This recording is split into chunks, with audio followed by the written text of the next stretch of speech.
I'm Dr. Joe Cobb at Cobb Animal Clinic in Tuscumbia, Alabama, and today I'd like to talk to you about something that a lot of people seem to feel is no longer a concern, and that's rabies. Now, most people think that because we've been vaccinating dogs and cats for years, that rabies is no longer a concern in this country, but it most certainly is. There are several hundred cases of rabies found in animals every year, and there's several people who contract and die from rabies in the United States every year, and in fact around the world there's several hundred people who still die from rabies. Now, rabies is a virus disease of warm-blooded animals. It can occur, of course, most commonly in dogs and cats, but also cattle, horses, sheep, goats, skunks, coyotes, possums, raccoons. Any of those things can carry rabies. In fact, one of the most common carriers of rabies in the wild are skunks. Now, who wants to get close enough to a skunk to get bit? I don't know, but it happens. Okay. Now, you may have heard rabies referred to as hydrophobia, which of course means fear of water. That comes from one of the symptoms of rabies, namely refusal to drink water or any kind of liquid, or inability to do it.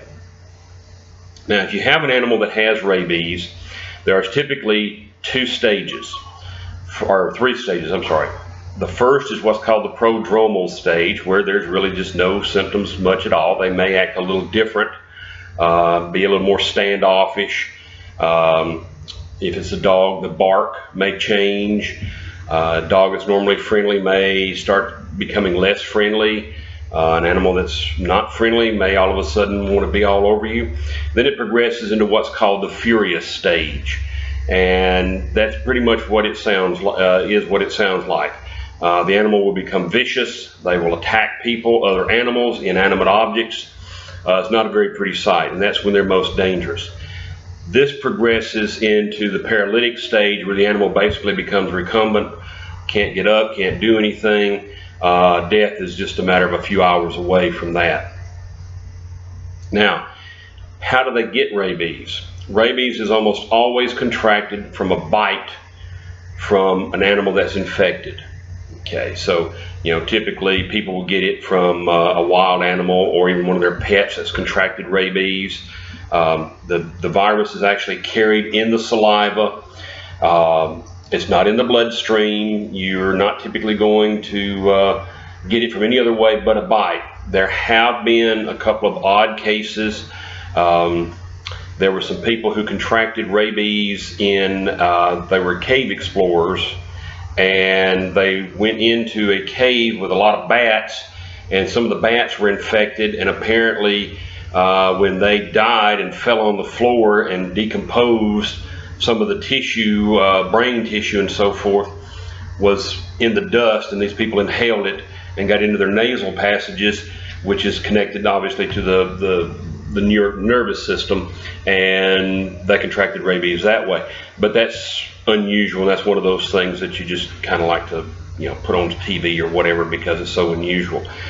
The animal that will have rabies, the signs can vary. I went through the stages that you typically see with dogs and cats and so forth, but it can be different from animal to animal, and that's one of the most dangerous things that people have, ideas or misconceptions that people have, is that you see a dog or cat foaming at the mouth, acting vicious, rabies. Well, no. You see a dog foaming at the mouth, acting unusual, they may have gotten hold of a frog, something of that nature. If you see a skunk walking around, they're not necessarily going to be vicious. In fact, one of the most common signs of rabies in wild animals is behavior change. You see a possum or a raccoon come out in the middle of the day, and maybe you're having a picnic and they just come walking right up to you with no fear. Well, normally they should fear humans, and if they're coming up to you in the middle of the day, because these are nighttime animals typically, and not being afraid of you, you should be afraid of them.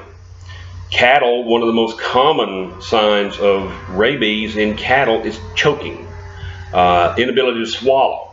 In fact, when I was in veterinary school, one of the things they warned us, if you're ever called to treat a cow that's choking, think twice before you stick your hand down their throat. They could have rabies. Horses, a lot of times, they will have what's called dumb rabies, where they just stand there, just can't move them around, can't do anything, just stand there like a statue. They could become vicious. Again, the signs vary from animal to animal, situation to situation. But the most common thing you have to worry about is behavior change. Now, you cannot diagnose rabies in the live animal definitively. There's no blood test. The virus does not exist in the bloodstream. You can't take a biopsy sample because it's going to be in the brain. Once an animal or human starts showing clinical signs, they're probably going to be dead, usually within 3 days or less. The most common or the definitive way of diagnosing rabies is to remove the brain and have it sent to a pathologist for actual visualization of the virus in the brain tissue. Now, the reason that the virus is in saliva is because the salivary glands are directly connected to the central nervous system through what's called a cranial nerve. So the virus will get in the brain, it will be in cerebrospinal fluid, and it will get in saliva. It will also be in your eyes and so forth. So any nervous tissue is going to have the virus.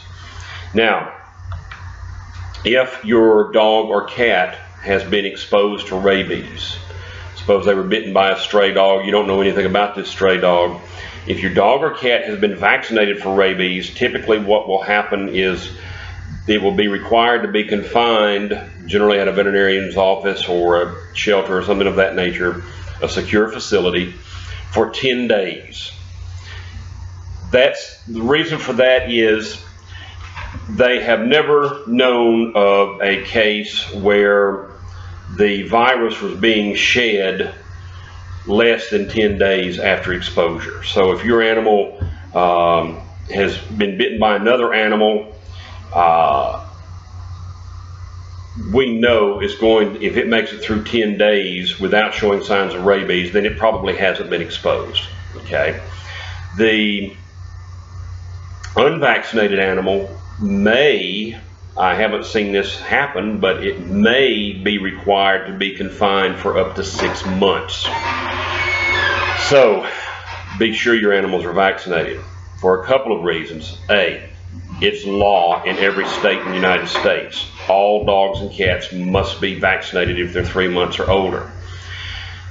All states now recognize what's called a 3-year vaccine. In other words, the vaccine is accepted to be protective for 3 years. In Alabama, what we typically do is vaccinate your dog or cat the first time with a 1-year vaccine, and then the next year give them the 3-year vaccine. The 1-year vaccine is still legal, so always be careful when you're having your animal vaccinated. Ask what type of vaccine is being used. There are human vaccines available, and you just have to check with your physician about that. Now, one other key point about rabies is it is incurable.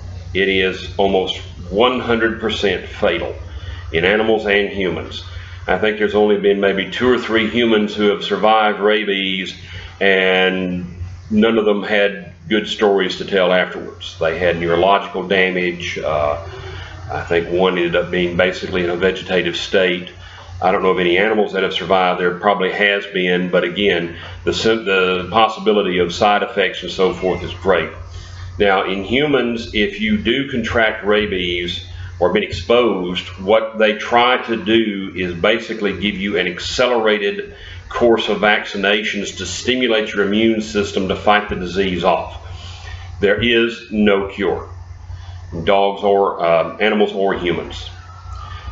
Now, a common myth is that if you do have to undergo the rabies treatment or prophylaxis rather, they give you all these shots in your belly and your underarms and everywhere else they can find. That's a myth. That got started years and years ago when they first developed something like that. They basically didn't know how many shots they had to give, so they just started giving shots every day, and basically they ran out of places to give, and so they were just giving shots wherever they could just because find a spot that wasn't sore. That's not the way it works anymore. It's not that bad. You still don't want to have to do it, but it's still not that bad. A lot of people will say, well, my dog or cat stays inside. It only stays in our backyard. I don't need to get it vaccinated. Well, state law does not make an exception. You must get them vaccinated if they're over 3 months of age. No ifs, ands, or buts. If you are caught with one that's not vaccinated, you could be fined. Also, if your animal bites somebody and it's not vaccinated, you have a liability issue there. Your insurance company might say, well, we're not going to cover it, because you didn't get your animal vaccinated like you were supposed to. The person who got bit may turn around and demand that your animal be euthanized in order to be checked since it wasn't vaccinated. And you have to remember that one of the animals that can spread rabies is bats. Now, in fact, the only rabid animal that I ever actually encountered in my practice was about 30 years ago. Some people found their dog playing with a bat in their backyard, and they snatched the bat up very carefully, put it in their freezer, froze it to death, brought it to us. We had it sent off, and in fact, the bat had rabies. So the bat doesn't have to fly, doesn't have to come in, walk through your fence or your gate or whatever or anything. It can land in your backyard and do it. Bite your dog or whatever, your cat or your child or you. So keep that in mind. Also, again, possums, raccoons, skunks, they seem to get around pretty well. So again, they could carry it into your yard to your animal that's in their backyard. And I always tell people when they say, well, nothing comes in my yard, I always tell people, go out about 2 or 3 o'clock in the morning and shine a light back in your backyard. You'll be surprised what's back there in many cases. So the take-home information about rabies is, A, it still exists. It's still a problem. It is preventable. It is incurable. But again, it's preventable. A little common sense, a simple vaccination, and you're good to go.